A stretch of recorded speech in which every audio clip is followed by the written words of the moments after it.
ఓం నమః శివాయ. ఓం నమో నారాయణాయ. నరదృష్టి నివారణ కాళభైరవాయ నమో నమః. హరి ఓం. ఓం కాళకాలాయ విద్మహే కాళాతీతాయ ధీమహి తన్నో కాళభైరవ ప్రచోదయాతు. హరి ఓం. మా ఛానల్కి స్వాగతం. చూస్తున్న వీక్షకులకు ప్రేక్షకులకు ప్రియ కాళభైరవ భగవద్బంధులకి స్వాగతం పలుకుతూ మమ్మల్ని ఎంతగానో ఆదరిస్తూ ఉండబడినటువంటి ప్రియ సోదర సోదరీమణులకు, జ్యోతిష్య అభిమానులకు, సనాతన ధర్మ సంరక్షకులు అందరికీ కూడా తెలంగాణ జిల్లాలో ఉండబడినటువంటి మనకు శ్రీశైలం వెళ్తూ ఉంటే అక్కడ అటవీ ప్రాంతంలో మనకు దేవాలయం ఉంటుంది.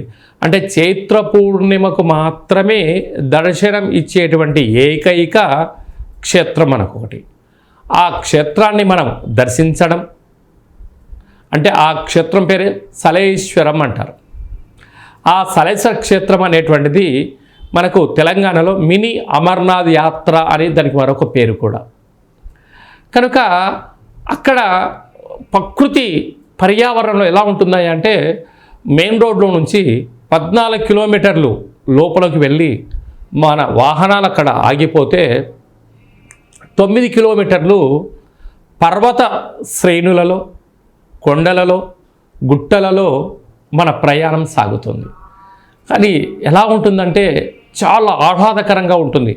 కానీ ఎక్కడి నుంచి వస్తారో తెలియదు. కానీ ఉభయ రెండు రాష్ట్రాలు, పక్క రాష్ట్రాల నుంచి కూడా వచ్చి ఆ సలేశ్వర స్వామివారి యొక్క కొలనులో స్థానము ఒక అద్భుతం. అంటే అమర్నాథ్లో స్వామివారి యొక్క దర్శనం, సలేశ్వరంలో ఆ యొక్క కొలనులో స్నానం. అంటే అక్కడికి అంటే భూమి ఉపరితలం నుంచి ఒక 9,000 అడుగులు కిందికి వెళ్ళిన తర్వాత శిరస్సు ఎత్తి పైకి చూస్తే ఒక శంఖము, అంటే మనము ఆ పరమేశ్వరుడు దగ్గర దక్షిణావృత శంఖం ఊదేటువంటి ఉంటుంది. ఆ శంఖం నుంచి నీళ్ళు వస్తున్నాయా అన్నట్టుగా ఉంటుంది. ఆ స్నానము అద్భుతం. ఆ స్నానము చేయడం వలన జీవితం చరితార్థం అవుతుందని చెప్పి గుర్తుపెట్టుకోగలగాలి. అంటే 354 రోజులు అక్కడ ఋషులు, మహర్షులు, హఠయోగులు, సిద్ధులు మాత్రమే వచ్చి మహాదేవుడికి అభిషేకం చేసుకొని వెళ్తూ ఉంటారు. అక్కడ వన్యప్రాణులైనటువంటి సింహాలు, జింకలు వచ్చి నీళ్లు తాగుతూ ఉంటాయి. కానీ ఆ నీరు అక్కడికి ఎలా వస్తుందో ఇంతవరకు కనిపెట్టినటువంటి మానవుడు కూడా లేడు. అలాంటి యాత్ర మనమందరం కూడా చేద్దాం. మహాదేవుడి యొక్క ఆశీస్సులు పొందుదాం.